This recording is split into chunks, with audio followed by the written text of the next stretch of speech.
Assalamualaikum warahmatullahi wabarakatuh. Baik, pada pertemuan kali ini kita akan membahas mengenai model-model proses. Seperti yang kita ketahui, di dalam rekayasa perangkat lunak ada beberapa model-model proses yang nantinya bisa kita gunakan atau implementasikan untuk membangun sebuah perangkat lunak.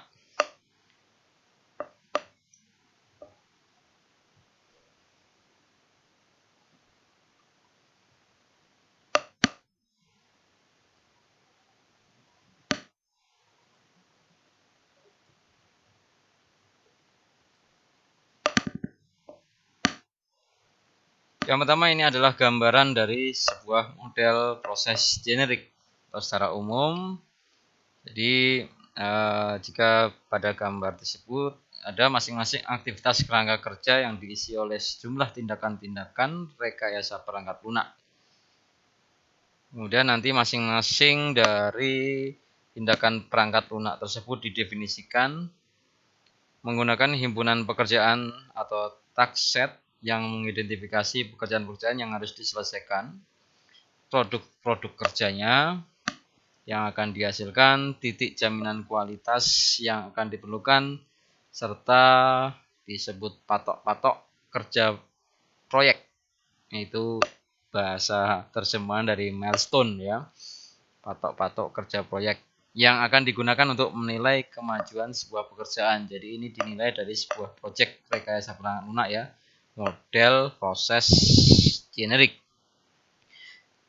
Di dalam ini ada proses perangkat lunak, kemudian proses kerangka kerjanya, ada aktivitas-aktivitas penyangga atau umbrella, kemudian ada aktivitas kerangka kerja pertama, misalnya di situ ada tindakan-tindakan RPL atau rekayasa perangkat lunak yang pertama.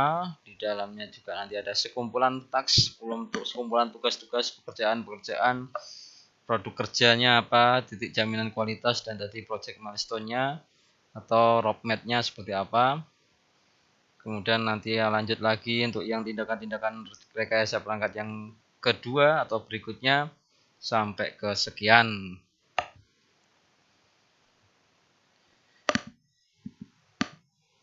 Ini adalah gambaran dari alur proses atau aliran proses sebuah model nanti ya.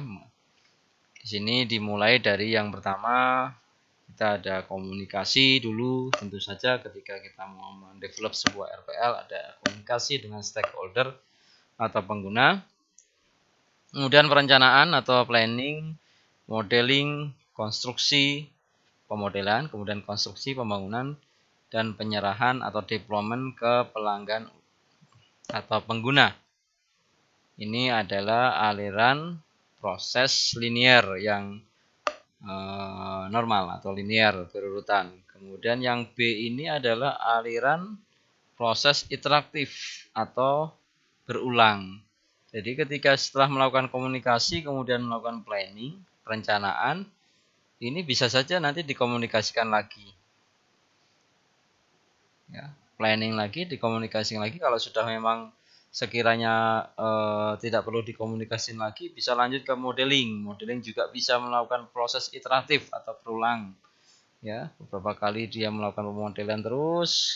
Kemudian kalau sudah baru construction atau pembangunannya. Itu juga bisa dikomunikasikan lagi, lanjut lagi seperti ini dan seterusnya sampai terakhir deployment ini ya. Program itu atau aplikasi atau perangkat lunak itu sudah jadi dan diserahkan ke pengguna atau customer. Ada juga aliran proses evolusioner nanti ya. Ini yang akan kita bahas di bab ini adalah beberapa aliran-aliran proses seperti ini. Kalau aliran proses evaluasioner itu seperti spiral ya. Jadi setelah komunikasi dia melakukan planning, kemudian modeling, construction, deployment. Bisa saja deployment itu nanti akan melakukan peluncuran suatu versi perangkat lunak untuk berikutnya, increment ya. Atau bisa saja nanti dia dikomunikasikan lagi sampai terpenuhi apa yang diinginkan oleh pengguna, baru deployment lagi. Dan ini tidak berhenti, tapi bisa saja nanti untuk versi-versi berikutnya akan dilanjutkan. Dan yang terakhir ini ada aluran proses paralel. Jadi komunikasi, perencanaan atau planning, kemudian di sini ada pemodelan ya. Atau bisa saja dari komunikasi bisa langsung melakukan pemodelan tanpa ada rencana, paralel, berbarengan. Jadi ya bisa secara paralel, nanti bisa bersamaan proses planning dan proses modeling ini. Dan selanjutnya seperti ini ya. Tinggal nanti bagaimana nanti komunikasi itu ya. Jadi komunikasi itu tentu saja membuat kontak ya, atau komunikasi dengan pemesan ya. Kemudian dia bisa juga membahas spesifikasi kebutuhan dan mencatatnya, itu komunikasi. Kemudian nanti bisa juga sampai mengorganisasikan kebutuhan-kebutuhan tersebut.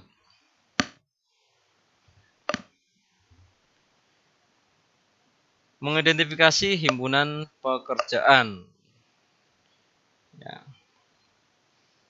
Jadi untuk gambar yang tadi sebelumnya ya, yang dalam pertama tadi, masing-masing tindakan rekayasa perangkat lunak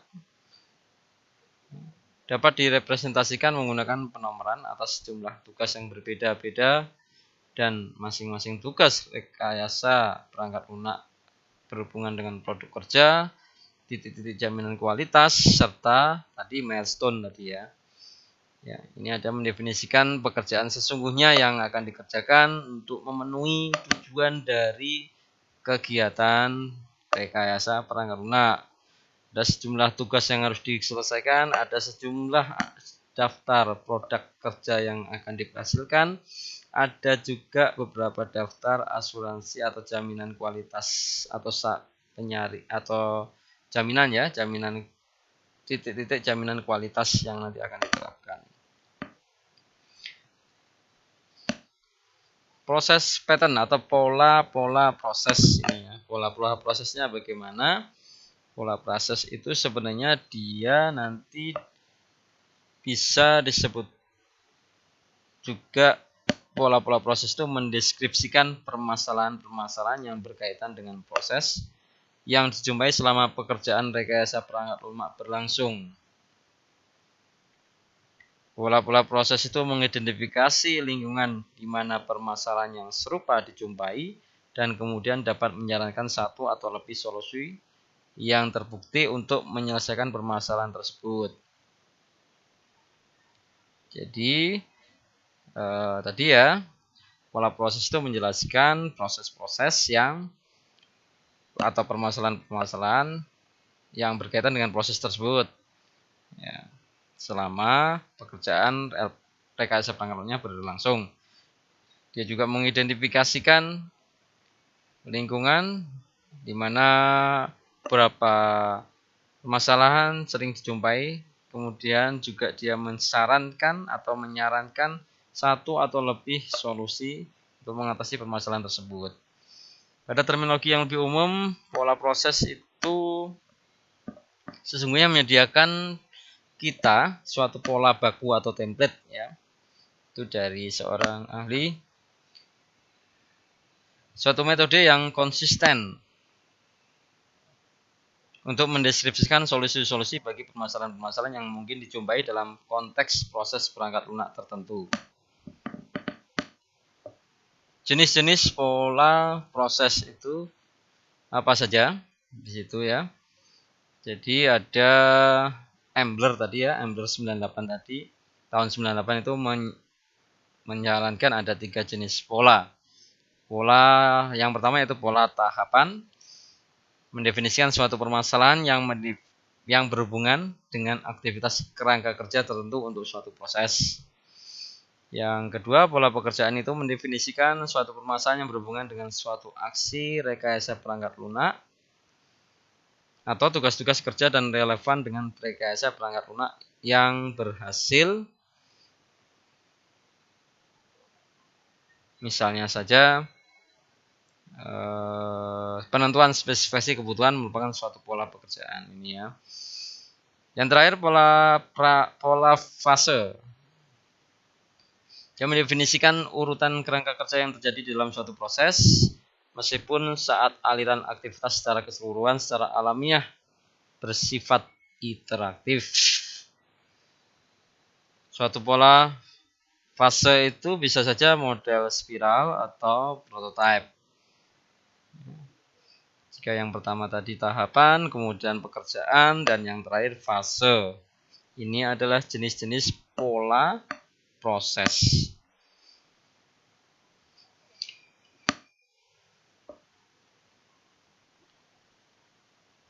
Penilaian dan perbaikan proses. Kehadiran suatu proses perangkat lunak itu sebenarnya tidak menjamin bahwa perangkat lunak akan diselesaikan secara tepat waktu sesuai dengan kebutuhan pengguna, atau bahwa perangkat lunak tersebut akan memperlihatkan karakteristik kualitas jangka panjang. Bahkan pola tersebut sebenarnya juga nanti akan ada penilaian ya, dan perbaikan proses tersebut. Sejumlah pendekatan penilaian proses perangkat lunak dan perbaikan yang berbeda telah diusulkan dalam beberapa dekade belakangan ini. Yang pertama ada SCAMPI, Standard CMMI Assessment Method for Process Improvement. Dia menyediakan, jadi ada standarnya ya. Ada standarnya dan pendekatan penilaiannya bagaimana, itu ada diusulkan oleh diusung oleh SCAMPI. Dia menyediakan model penilaian proses 5 langkah yang berhubungan dengan 5 tahapan dalam proses RTL tadi, yaitu melakukan pemberian fasenya ya, inisiasi itu ya, pemberian nilai-nilai awal, diagnosa, kemudian menetapkan, bertindak, dan belajar. Proses pendekatan yang kedua yaitu JPA IPI, JMM Based Appraisal for Internal Process Improvement, menyediakan teknik diagnosa untuk melakukan penilaian kematangan relatif suatu organisasi perangkat lunak. Ya. Dan dua lagi SPACE, SEO, suatu standar yang mendefinisikan sejumlah spesifikasi kebutuhan untuk penilaian proses perangkat lunak. Tujuannya apa? Standar SPACE ini sebenarnya tujuannya itu membantu organisasi-organisasi perangkat lunak untuk mengembangkan suatu evaluasi yang bersifat objektif dari suatu proses perangkat lunak yang telah didefinisikan sebelumnya. ISO 9001-2000 for software ya, juga ada ternyata ya, tidak hanya untuk organisasi atau untuk perusahaan atau untuk suatu instansi. ISO itu ya, atau ISO itu ya, tapi juga untuk software. Ini adalah suatu standar generik yang diterapkan untuk setiap organisasi yang mau secara keseluruhan melakukan perbaikan kualitas produk-produk, sistem-sistem, atau layanan yang disediakan.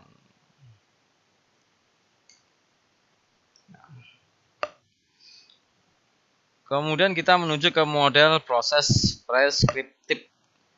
Model proses preskriptif ini adalah menetapkan urutan pendekatan atau pendekatan yang secara berurut ya, ke software engineering atau ke rekayasa perangkat lunak. Ya, di situ ya. Implikasi dari ini atau model preskriptif ini sebenarnya, jika model proses preskriptif ini cukup sukar atau cukup sulit diterapkan untuk struktur dan urutan, apakah proses preskriptif ini tidak sesuai untuk dunia perangkat lunak yang harus selalu menghadapi tantangan yang berkaitan dengan perubahan-perubahan?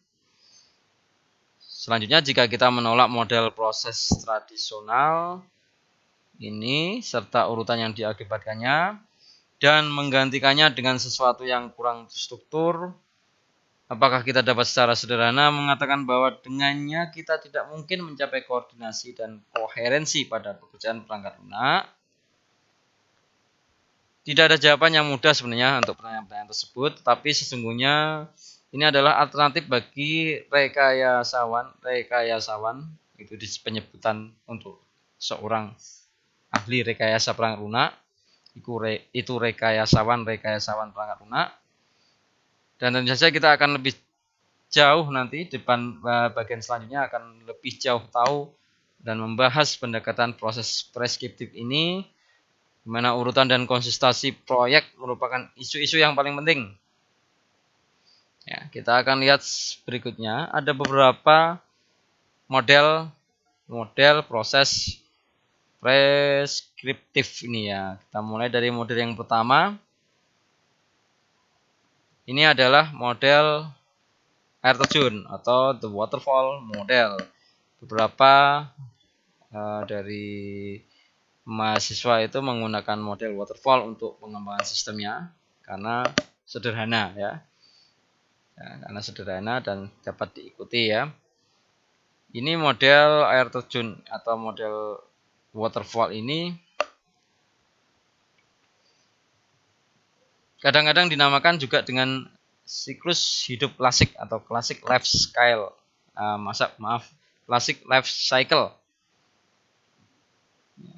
Karena itu menyeratkan pendekatan yang sistematis dan berurutan, sekuensial, berurutan ya, pada pengembangan sebuah perangkat lunak yang dimulai dengan melakukan spesifikasi kebutuhan pengguna dan berlanjut pada tahapan-tahapan perancangan ya. Kita mulai dari dulu communication, ini yang bersama dengan sudah dijelaskan tadi. Ada permulaan proyek, kemudian planning untuk mendapatkan spesifikasi kebutuhan pengguna, kemudian ke planning ini membuat perakiraan, penjadwalan, pelacakan kalau memang diperlukan. Lanjut ke pemodelan, ini dilakukan analisis dan perancangan. Kemudian menuju construction atau konstruksi, ini penulisan kode-kode program, pengujian, dan yang terakhir deployment, penyerahan sistem perangkat lunak kepada pelanggan atau pengguna.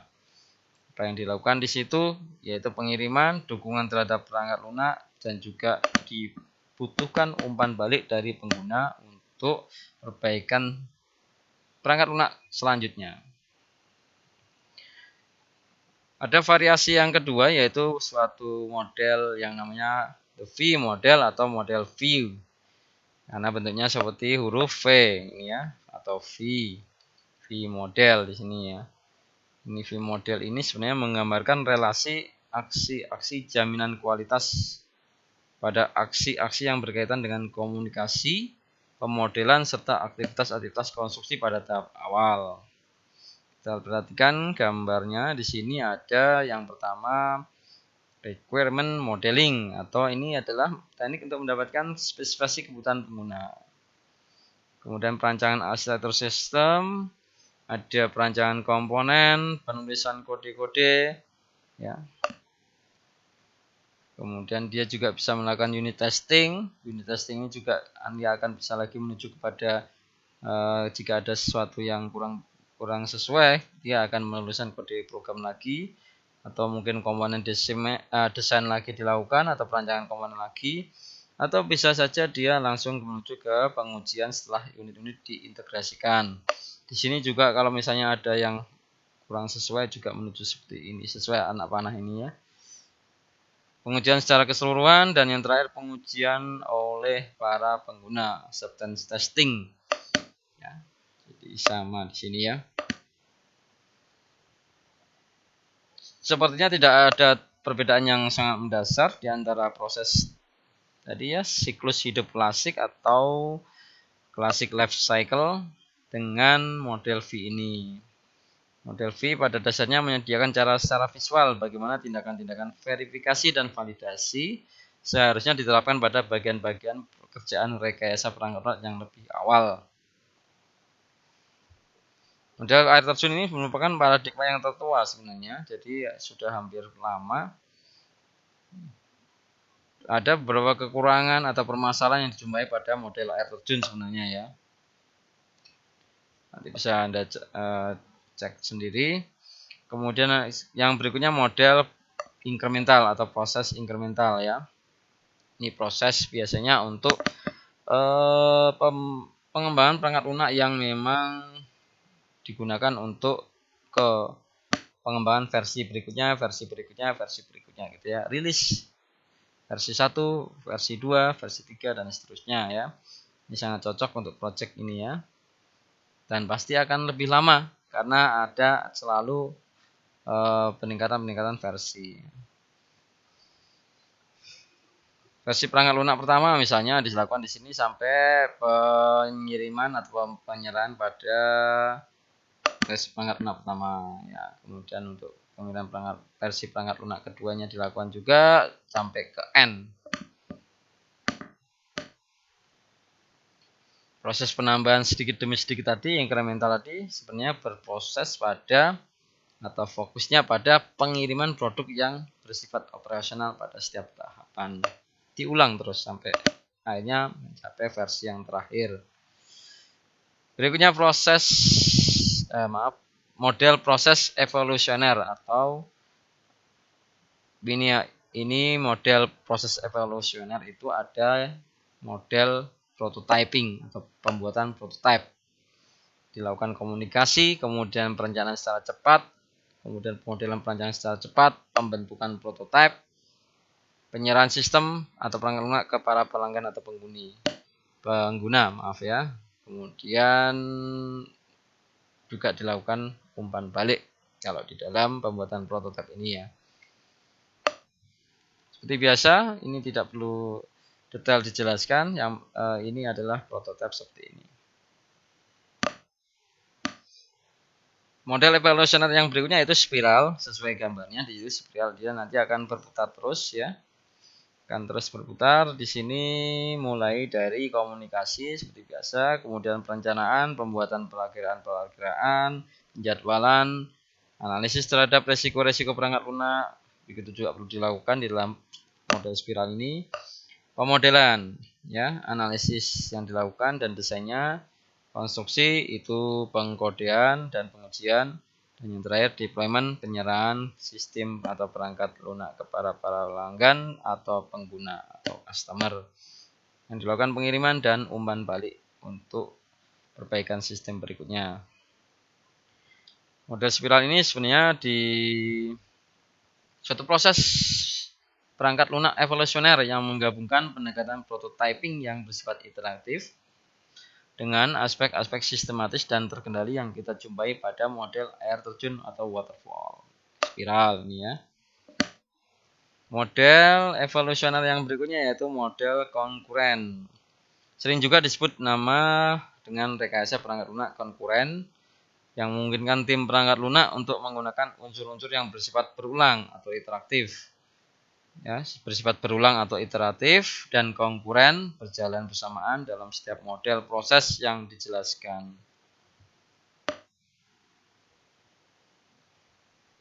Gambarnya seperti ini, aktivitas pemodelannya. Ini dari tidak aktif kalau di luar sini, kemudian dalam pengembangan ini mulainya sebenarnya dari mana ini? Dalam pengembangan ya.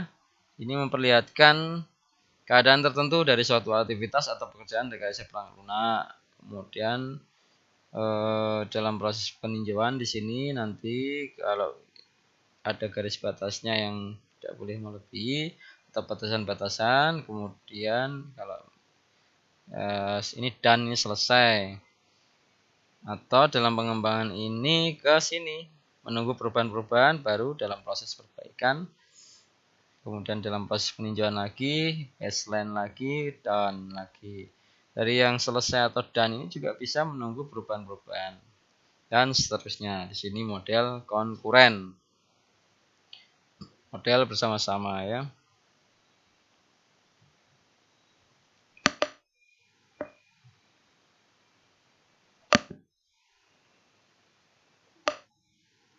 Ada beberapa model proses yang lain sebenarnya ya. Ada beberapa model proses yang terkhususan ini ya. Atau yang lain. Itu yang pertama yaitu pengembangan berbasis komponen. Jadi komponen ini artinya proses ya, proses pengembangan berbasis komponen ini sebenarnya apa yang dilakukan di situ? Model pengembangan berbasis komponen ini memiliki banyak karakteristik yang dimiliki oleh model spiral. Ya. Jadi aktivitas-aktivitasnya itu nanti dimulai dengan melakukan identifikasi komponen-komponen kandidat. Proses untuk penerapan yang nanti akan digunakan kembali untuk tujuan pengembangan. Metode-metode formal yang kedua, metode-metode formal ini menggunakan sejumlah aktivitas yang sesuai dengan spesifikasi formal matematis dari suatu perangkat lunak komputer. OSD ini ya. OSD ini panjangannya dari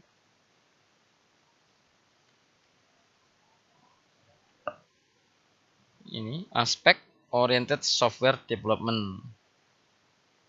Ya. Sering dirujuk sebagai pemrograman berorientasi aspek oriented programming. Ini adalah merupakan paradigma rekayasa perangkat lunak yang relatif baru yang menyediakan pendekatan proses dan metodologi untuk mendefinisikan, menspesifikasi, merancang, dan mengkonstruksi suatu aspek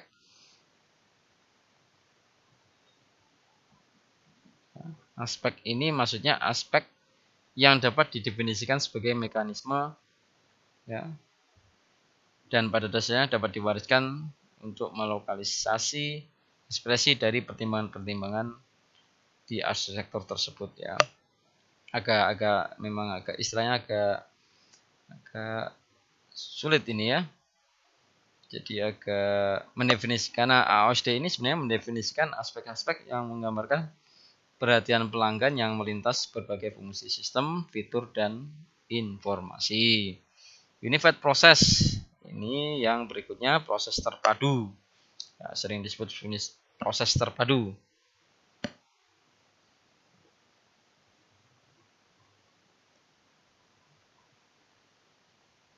Jadi di Unified Process ini itu dia menyarankan suatu aliran proses yang bersifat iteratif dan bertambah sedikit demi sedikit inkremental, serta memungkinkan juga diterapkannya proses evolusioner yang sangat penting dalam pengembangan perangkat lunak. Proses itu sendiri biasanya kita kenal dengan menggunakan pemodelannya UML, Unified Modeling Language ya.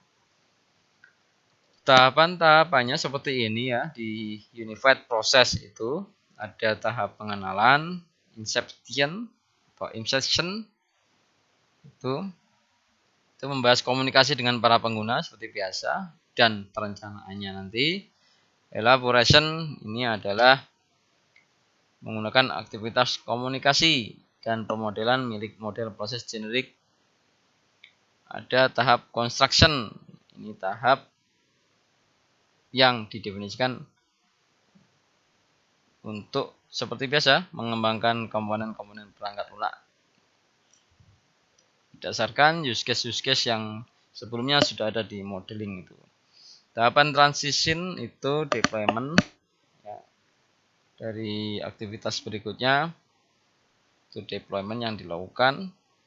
Dan terakhir tahap production ya. Tahap production itu setelah diserahkan atau deployment tadi dipantau perangkat lunak tersebut, kemudian dukungan untuk lingkungan operasionalnya juga disediakan, laporan tentang bug-bug programnya juga dan permintaan untuk perubahan-perubahan dikirimkan dan dievaluasi ya untuk production di sini. Unified Process ini memang sangat terkenal sekali dengan adanya pemodelan UML itu, karena akan lebih terinci ketika kita membangun sebuah proses, membangun sebuah rekayasa perangkat lunak. Fase-fasenya seperti ini tadi. Jadi ketika inception elaboration seperti itu, di dalam aliran kerjanya apa yang dilakukan di situ pengumpulan kebutuhan. Analisis dilakukan, berikutnya desain, implementation, test, dan dukungan. Itu selalu beriterasi. Ini detail-detail pekerjaan yang dilakukan. Tahapan inception itu apa? Kemudian tahapan elaboration, construction, dan transition. ya. Perencanaan, planning tadi sudah ya, dan lain sebagainya. Ini adalah personal software process atau disebut juga proses perangkat lunak pribadi ya, berarti personal. Proses perangkat lunak pribadi ini mungkin tidak terancam dengan baik ya, jadi tidak terencana dengan baik ya. Tapi sebenarnya ada hal-hal yang nanti bisa dilakukan untuk memberi penekanan ya. Jadi PSP atau ya PSP ya, ini juga memungkinkan para praktisi pengembang perangkat lunak bertanggung jawab pada tahapan perencanaan proyek dan dapat memberdayakan pada praktisi perangkat lunak sedemikian rupa sehingga ia dapat mengendalikan kualitas semua produk kerja perangkat lunak yang dikembangkan. Pada dasarnya model PSP ini sebenarnya mendefinisikan 5 aktivitas kerangka kerja seperti ini ya. Ada planning, kemudian perencanaan, itu sebenarnya bertujuan untuk mengisolasi spesifikasi kebutuhan dan mengembangkan baik perakiraan yang berkaitan dengan ukuran perangkat lunak maupun sumber daya yang diperlukan untuk mengembangkannya.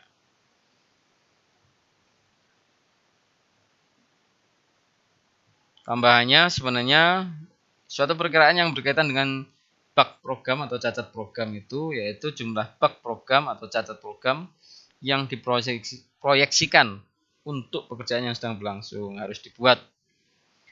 Semua metrik pengukuran direkam pada suatu lembar kerja atau spreadsheet. Dan terakhir, pekerjaan-pekerjaan pengembangan diidentifikasikan dan jadwal proyek dibuat. Planning itu ya. Berikutnya high level design atau perancangan peringkat tinggi. Level yang tinggi. Spesifikasi eksternal untuk masing-masing komponen yang akan dikonstruksi itu dikembangkan dan suatu rancangan yang berkaitan dengan pembentukan komponen-komponen dibuat. Prototipe dikembangkan, tetapi tidak kepastian biasanya masih tetap hadir atau ketidakpastian itu pasti hadir atau pasti ada. Dan semua permasalahan akan direkam dan dilacak di high level design ini. High level design review atau tinjauan rancangan perangkat ya atau level tinjauan rancangan level tinggi. Kalau tadi yang sebelumnya desain atau rancangan level tinggi ya. Di dalam review high level design ini itu metodenya verifikasi non formal ya. Itu diterapkan untuk menyingkap atau mengungkapkan kesalahan-kesalahan yang tidak ditemukan pada saat perancangan. Metrik-metrik harus dibuat untuk semua pekerjaan yang penting serta harus dibuat untuk setiap hasil pekerjaan. Pengembangan, development, rancangan peringkat komponen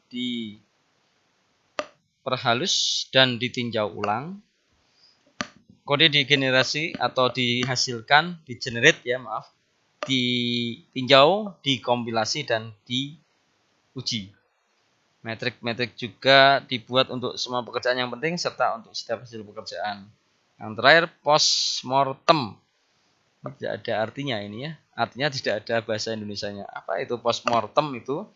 Postmortem itu menggunakan pengukuran-pengukuran dan metrik-metrik yang terkumpul. Dalam artian data dalam jumlah yang berarti sebaiknya dianalisis secara statistik. Dan tingkat efektivitas proses ditentukan.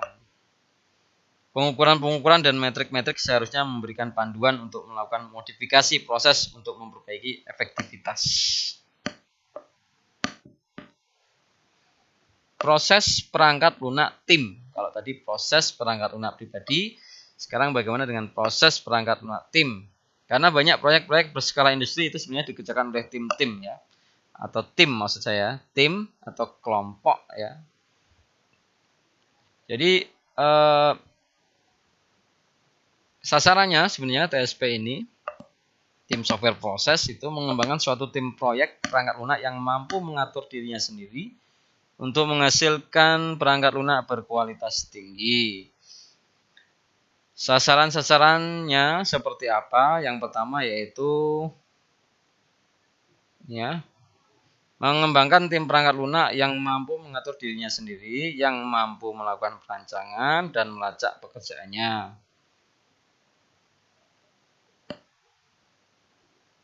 Hal ini dapat berupa tim-tim perangkat lunak murni atau tim produk terintegrasi yang berisi 3 hingga 20 rekayasawan perangkat lunak.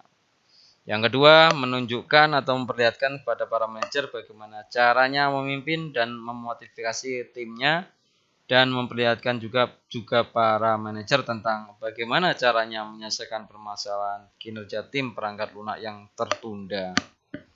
Itu ya. Yang ketiga, meningkatkan perbaikan perangkat lunak dengan melakukan penilaian CMM level 5 atau peringkat 5 sesuai dengan perilaku yang normal dan sesuai dengan yang diharapkan. Berikutnya, menyediakan panduan